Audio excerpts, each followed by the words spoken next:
श्री सद्गुरू सदानंद महाराज यांच्या पुण्यतिथीनिमित्त बुधवारी सकाळी 8 वाजता अनगोळ येथे श्री सद्गुरू सदानंद महाराज यांच्या पुण्यतिथी सोहळ्यानिमित्त विविध कार्यक्रमांचे आयोजन करण्यात आले होते। श्री सद्गुरू सदानंद महाराज यांच्या 93व्या पुण्यतिथीनिमित्त श्री रामसेना हिंदुस्थान राजहंस गल्ली अनगोळतर्फे बुधवारी विविध कार्यक्रमांना सुरुवात झाली। बुधवार दिनांक 5 ते शुक्रवार दिनांक 7 जून रोजी या कालावधीमध्ये विविध कार्यक्रमांचे आयोजन करण्यात आले असून भाविकांनी त्याचा लाभ घ्यावा असे आवाहन करण्यात आले। श्री सद्गुरू सदानंद महाराज यांच्या पुण्यतिथीनिमित्त बुधवारी सकाळी 8 वाजता श्री सद्गुरू सदानंद महाराज यांचा समाधी सोहळा पार पडला। त्यानंतर विविध कार्यक्रम झाले।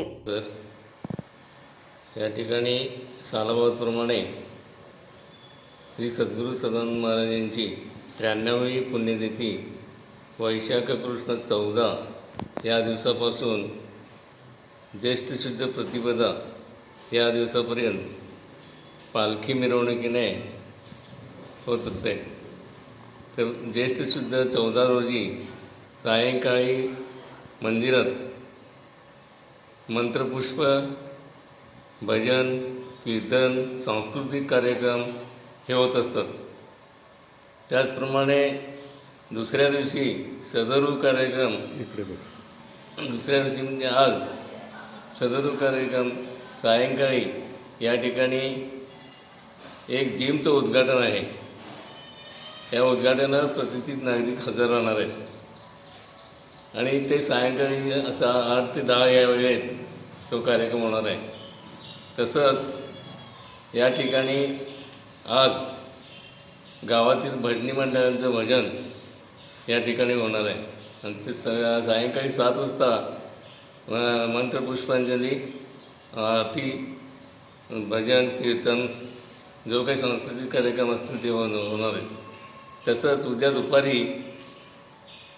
उद्या सकाळी 10 वाजता भजन, दुपारी पूजा अर्चा आणि त्यानंतर मग 1 ते 4 या वेळेत महाप्रसाद आणि त्यानंतर पालखी मिरवणूक गावात संपूर्ण गावात पालखी मिरवणूक होत असते। दरवर्षी याप्रमाणे उत्सव होत असतो आणि या उत्सव होत असताना ही 93वी पुण्यतिथी आहे आणि श्री सद्गुरू सदानंद महाराज हे पेशाने एक शिक्षकही होते। पेशाने शिक्षक होते। इथं मजगावला त्याने मास्तरकीची हे नोकरी केली होती।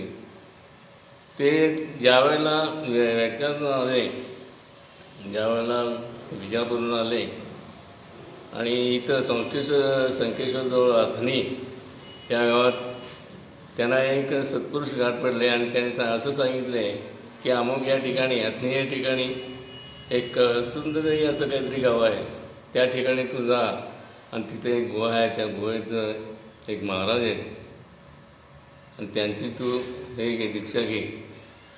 ती दीक्षा घेऊन मग त्या ठिकाणी त्या गुहेत गेले आणि ते रस्ता काढत तिथे गेले आणि त्या ठिकाणी त्यांना गुरुपदेश मिळाला। गुरुपदेश मिळाला काही काळ कुरुंदवाड सरकारच्या राज्यात त्यांनी काही काळ विष्णूंची पूजा केली, विष्णुदेवाची पूजा केली। ते नरसिंहवाडीला जाऊन तिथून ते कळशीतून पाणी घेऊन विष्णूंच्या मूर्तीवर ते घालत असत। तसंच त्यांनी मग त्यानंतर ते कालांतरानं त्यांचे सिद्धावधूत महाराज हे काय या ठिकाणी सद्गुरू सदानंद महाराज आणि सिद्धावधूत महाराज या दोघांच्या समाधी आहेत। दोघांच्या इथे या ठिकाणी अस्थी आहे, एक अस्थी आहे त्या ठिकाणी आहे, दोघांचेही आहे। पण ज्या वेळेला सिद्धावधूत महाराज ज्यावेळेला समाधी घेणार असं यांना समजलं, सदानंद महाराजांना समजलं, त्यावेळेला त्यांनी जाऊन त्या ठिकाणी महाराज मला तुम्ही आता सोडून जाणार, मी कुणाचा आधार घेऊ याप्रमाणे त्यांनी विचारल्यानंतर त्यांनी सिद्धावधूत महाराजांनी काय सांगितलं की तू घाबरू नकोस, आता तिथं होबळीला जा हुबळीला जा, तिथं म्हणजे सिद्धारूढ महाराज त्या ठिकाणी आहेत. त्यांचा आशीर्वाद तू घे. म्हणजे त्यांनी जे काय सांगतील त्याप्रमाणे तू वाग. म्हणजे त्यांचा अनुग्रह त्यांनी नंतर घेतला. आणि कलावती आई आणि सद्गुरू सदानंद महाराज हे दोघं गुरुबंधू झाले. कलावती आई हे सिद्धारूढ महाराजांची शिष्य. कलावती आई सिद्धारूढ महाराजांची शिष्य. आणि त्याचप्रमाणे सद्गुरू सदानंद महाराज हेही त्यांचे शिष्य निघाले. आणि त्यानंतर हे सदानंद महाराज ज्यावेळेला आजारी पडल्यानंतर त्याला आता त्याला काय वाटलं की जे आजारी पडायच्या अगोदर प्लेगची साथ चालू होती आणि ते गेले होते हुबळीहून येत असताना गोखले म्हणून त्यांचे ते हे होते. गोखलेंच्या ह्याच्यातून ते रेल्वेतून यायच्या ठिकाणी आपल्या पादुकाचं दर्शन घ्यायचं. पादुकाचं दर्शन घ्यायला त्यांची हे होत होती, म्हणजे ओढ लागली होती त्यांना. पण याची ओढ लागली होती, पादुकांची ओढ लागली होती. त्याच्या आजारपण तापानं फणफणत होते. अशा परिस्थितीत मिरजहून या ठिकाणी आले. आणि तिथून बेळगावला आल्यानंतर बेळगाव रेल्वे स्टेशनहून दमणी, त्यावेळेला दमणीतून येऊन ह्या ठिकाणी आले. आणि या ठिकाणी आल्यानंतर आपल्या सद्गुरूंचं दर्शन घेतलं, पादुकांचं दर्शन घेतलं. आणि काही भक्तांच्या समोर बसून भक्तांना समोर घेऊन त्यांना भक्तांनी आत आणलं. भक्तांना महाराजांचं दर्शन घेतलं आणि जाऊन पलीकडच्या मठात तिथं पायरीवर बसले आणि त्यांची स्थिती त्या ठिकाणी होते 4 वर्ष. आणि त्यांनी शेवटच्या क्षणाला असं सांगितलं की बाबांनो, शेवटच्या क्षणाला असं सांगितलं की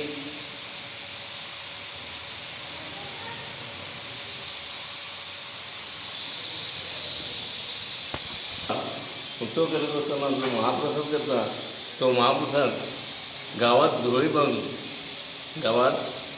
घालून म्हणजे भिक्षा मागून, ते काय म्हणतात तुमचं ते मागून तुम्ही जे काय धान्य जमेल त्या धान्यातून हा महाप्रसाद तयार करायचा आणि सगळ्यांना वितरण करायचं. आणि त्या सांगितल्यानंतर मग मला काही थोडंसं होतं. आणि त्याच्या अगोदर महाराज आजारी होते. आजारी असताना आजारातून उठल्यानंतर हुबळीला गेले. इथे यायच्या अगोदर मी सांगतोय, यायच्या म्हणजे इकडे यायच्या अगोदर महाराज हे होते, आजारी होते.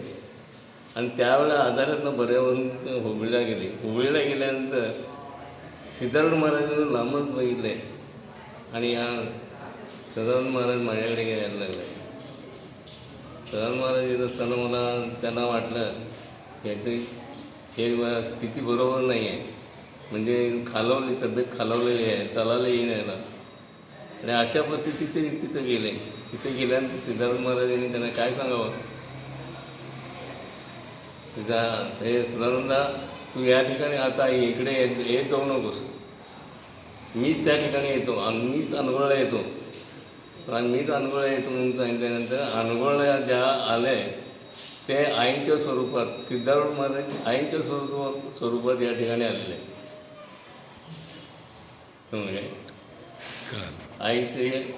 आईंच्या स्वरूपात सिद्धारूढ महाराज या ठिकाणी आलेले आहेत. आणि इथं ज्या वेळेला मध्ये सांगायला लागलो मी, ज्या वेळेला इथं त्याने आले, इथं काय साक्षात वगैरे असं तुम्हाला काय इथल्या लोकांना, म्हणजे सदानंद महाराजांचं गुरुमंत्र घेतल्यानंतर कुणाला काय असं चांगलं काय असं वाटलं? सद्गुरू सदानंद महाराज हे यांच्या पूर्वाश्रमीचं नाव आहे नारायण. सदानंद महाराजांचं पूर्वाश्रमीचं नाव होतं नारायण. नारायणानंतर त्यांनी नारायण मार्तंड कुलकर्णी सोलापूरकर असं त्यांचं नाव होतं पहिलं पूर्वाश्रमीचं. आणि ते मूळचे सोलापूर गावचे कुलकर्णी होते. कुलकर्णी आतनी तालुक्यातील बलवाड या गावचे ते, त्यांचे आजोबा बेळगाव जिल्ह्यातील संकेश्वर गावाजवळ सोलापूर या गावचे ते कारभारी होते तिथे. आणि त्यावरून त्यांना सोलापूरकर हे नाव घेतलं गेलं आहे. तर सोलापूर हे गाव बेळगाव जिल्ह्यापासून संकेश्वर या गावापासून जवळ 7 मैल दूर आहे. सोलापूर हे गाव संकेश्वर या गावापासून 7 मैल अंतरावर आहे. त्यांच्या घरची परिस्थिती अत्यंत गरिबीची आणि शेतजमीन होती ती खडकाळ. त्यातच पावसाचे प्रमाण कमी होतं, त्यामुळे शेतीचं उत्पन्न अल्पच होतं. अशा परिस्थितीत त्याने आपल्या गावापासून 7 मैल दूर असलेल्या संकेश्वर या गावी पायी चालत येऊन मराठी 7वीपर्यंत त्यांचं शिक्षण झालं. मराठी 7वीपर्यंत शिक्षण पूर्ण केल्यानंतर त्यांना कानडी पण लिहायचं वाचता येत होतं. 7वी पास झाल्यानंतर वयाच्या 18व्या वर्षी म्हणजे 1866 त्यांची नोकरी केली. त्यावेळेच्या कुरुंदवाड सरकार संस्थानाने राजे श्रीमंत अण्णासाहेब पटवर्धन यांना भेटून तुम्ही हे एकच सांगा की त्यांनी इथं आल्यामागून इथल्या लोकांना कसं वाटलं, बरं वाटलं काय ते सांगा. किंवा त्यांनी आल्यानंतर त्यांना इथं बरेच त्यावेळेला भक्तजन होते, त्यांचे शिक्षकगण होते. ते शिक्षकांना त्यांनी म्हणावी तशी मला वाटते तशी प्रसिद्धी त्यांनी केलेली नाही त्यांची. तर त्यावेळेला आल्याबरोबर त्यांनी काय केलं, या ठिकाणी मठ हे नव्हतं, पण ते मारुती मंदिरमध्ये त्यांनी वास्तव्यात राहत होते. मारुती गल्ली येते तिथं राहत होते. तिथं राहिल्यानंतर त्यांना तिथं भजन कीर्तन असं भजनाचं एक त्यांना फार हे होतं आणि तिथं भजनं म्हणत होते. भजन म्हणत असताना तिथं भक्तगण जमा झाले. भक्तगण जमा होत मग त्यांना आता म्हणलं नाही महाराज असं इकडं तिकडं फिरण्यापेक्षा आम्ही तिथं मठच बांधूया. मग त्या मठाला त्यांचा विरोध होता. त्यांनी काय म्हणत, मठ हेच माझं, हे शरीरच माझं मठ आहे आणि मठापेक्षा शरीर माझं हे आहे, देहच माझा आहे, तेव्हा मला मठ नको. तरीसुद्धा भक्त लोकांनी त्यांनी ऐकले नाही. त्यांच्या तिथून मारुती मंदिरच्या इथे माती आणून इथे या ठिकाणी एक विहीर काढली. विहीर काढून त्या विहिरीचं पाणी वापरून या ठिकाणी वास्तू बांधले आणि या ठिकाणी त्यांनी काही काळ राहिले. आणि त्यांच्याबद्दल बरेच म्हणजे त्यांनी जे काय बोलतील ते शब्द खरे होत होते. ते काही वर्षापूर्वी त्यांनी म्हणजे मलाही माहीत नाही, मी लहान असताना मलाही त्यांच्याबद्दल काही जास्त तेवढं हे नाही आहे. तरीसुद्धा वडीलधारी मंडळी सांगत होते की काय किंवा महाराज असं म्हणत होते. त्यांची ती बोलणं वाचा अगदी बरोबर खरी होत होती. तर या ठिकाणी घुमटमाळ ते मारुती मंदिर वगैरे आहे. तो आजूबाजूचा परिसर जो आहे तो आजूबाजूचा परिसर म्हणाला नाही. आज या ठिकाणी तिथे एकदम खाणी म्हणजे दगडाच्या खाणी वगैरे होत्या. त्या दगडाच्या खाणी जाऊन या ठिकाणी अशी सुंदर लहान मुंबई वसेल अशा या शब्दात त्यांनी सांगितलं होतं लोक. आणि इथले मजगावचे लोक, अनगोळचे काही लोक व त्यांचे भक्त लोक हे या ठिकाणी येऊन त्यांचं भजन वगैरे करत होते, भजनाला साथ देत होते. त्यांची त्या ठिकाणी धुनी आहे म्हणजे अग्निकुंड आहे, या त्यांचं विश्रामस्थान तिथंच आहे. असे महाराज होते. आणि महाराजांच्या ह्याच्याबद्दल सांगायचं झालं, ह्या भागात म्हणजे तुमचं काय चांगलं असं म्हणजे बरं लोकांना काय वाटलं ते सांगा की. त्यांच्यामुळे बरंच फायदा झालेला आहे, बराच फायदा झालेला आहे. त्यांनी अनेकांना मार्गदर्शन केलेलं आहे की बघा व्यसनांचं त्यांनी हे केलेलं आहे, व्यसनमुक्तीचं सुद्धा हे केलेलं आहे. ते शिक्षक असल्यामुळे शाळेत विद्यार्थ्यांना सुद्धा ते व्यसनमुक्ती आणि हे सगळं त्यांनी पटवून देत होते. ठीक आहे. Mahadev Pawar, Kannadamma news network, Belgaum.